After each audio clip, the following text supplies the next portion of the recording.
control top pantyhose as me. My teammates think I'm crazy, but my lady bits are about to look like Georgia O'Keeffe went through a red period. I'm about to ride the cotton pony.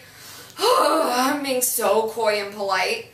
Anywho, in between my last round and this one, I decided to stop for some ice cream, and Ben & Jerry came out with a new flavor called PMS Isn't Real.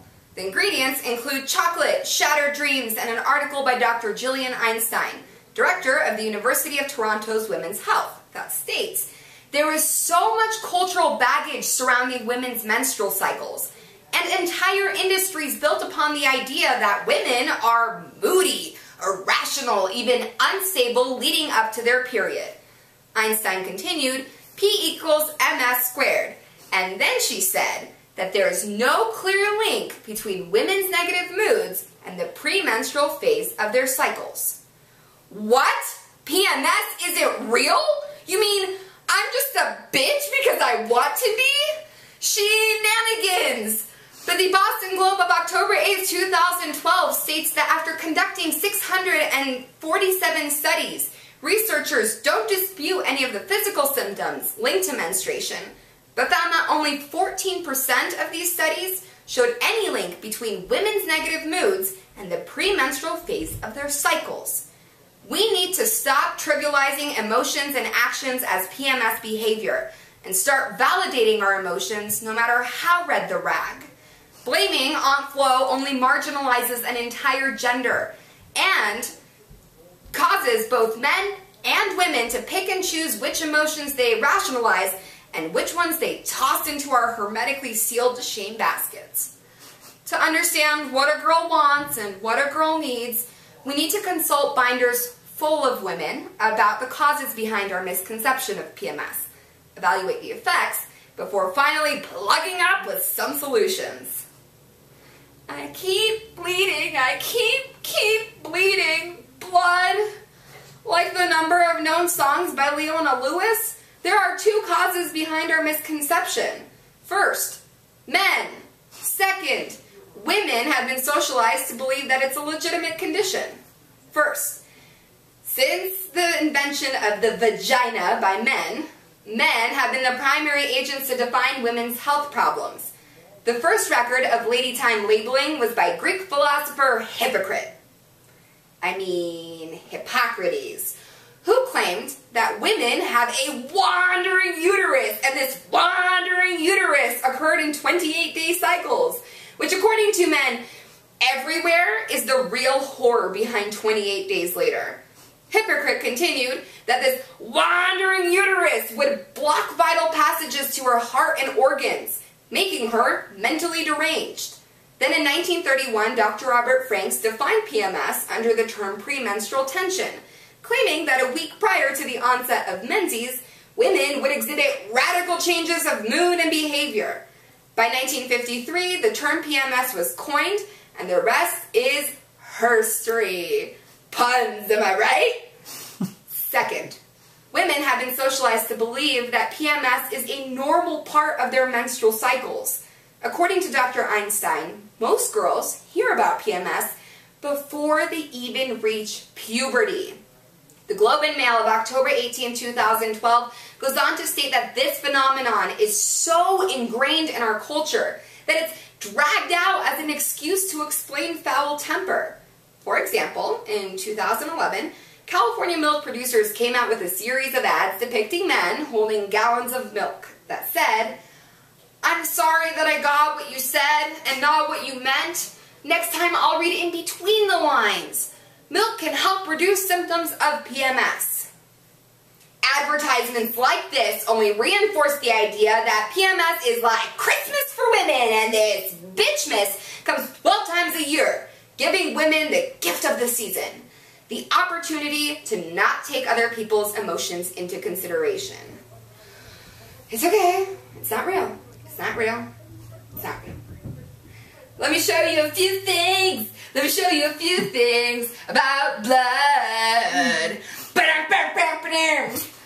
Like the number of teammates that are currently bleeding, there are two effects behind our misconception. First, we stigmatize women as crazy, and second, we invalidate their perspectives. Actually, only one of us is on her period. The other one is suffering from severe rectal damage. What? Haven't you tried Mexican food in Kansas? First, the idea of emotional PMS only reinforces the notion that women are knockin' fucks. According to Urban Dictionary's Urban Word of the Day, PMS is a powerful spell that women are put under about once every month that gives them the strength of an ox, the scream of a banshee, and the stability of a Windows operating system. Basically, man's worst nightmare. But this idea is not just limited to pop culture. During the 2008 presidential election, the phrase, "a female president that's PMSing would nuke a country," was echoed across our nation when Hillary Clinton was running for office. Susan Markins, author of Gender and Society, spent an entire book discussing how the stigmatization of PMS only leads to more and more gender discrimination. So long as we keep equating women's periods to mad cow disease, we will never have true equality.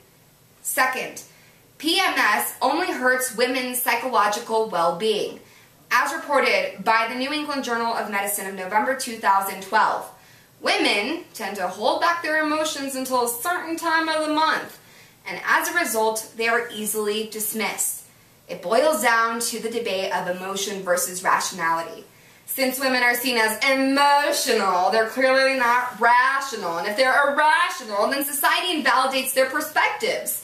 We ladies are stuck in the parking garage of society, and no one will validate us. How are we ever going to establish equality if half the population is irrational 5 days out of every month and the other half supports DOMA? Hey, I just met you, and I'm not crazy. I've got solutions. So I'm bleeding, maybe. Solutions. First, write to your congressman. I'm just kidding. Nobody actually does that. First, women need to start communicating their emotions and stop holding it all in until they're bleeding all over themselves.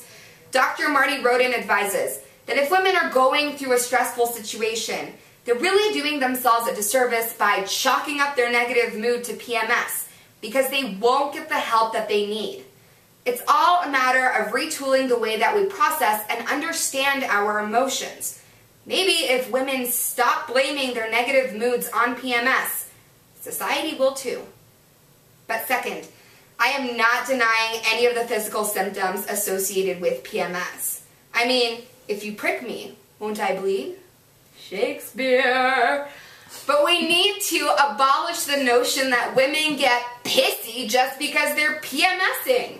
If a lady's in a bad mood, maybe it's for a legitimate reason other than the Cirque du Soleil that's occurring in her body.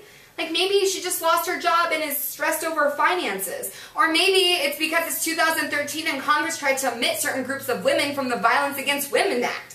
Or maybe it's because by 2015, 233 million women will not have access to birth control. Or maybe it's because women still make 77 cents of the dollar that men make. Or maybe she just really wanted a Reese's peanut butter cup and the local gas station ran out of them.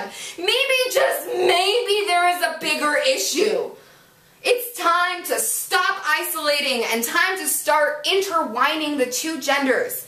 Today we examined how the notion of emotional PMS is not real, or at least not as common as perceived. The causes, effects, and solutions. And now that that's over, I have to be real with you.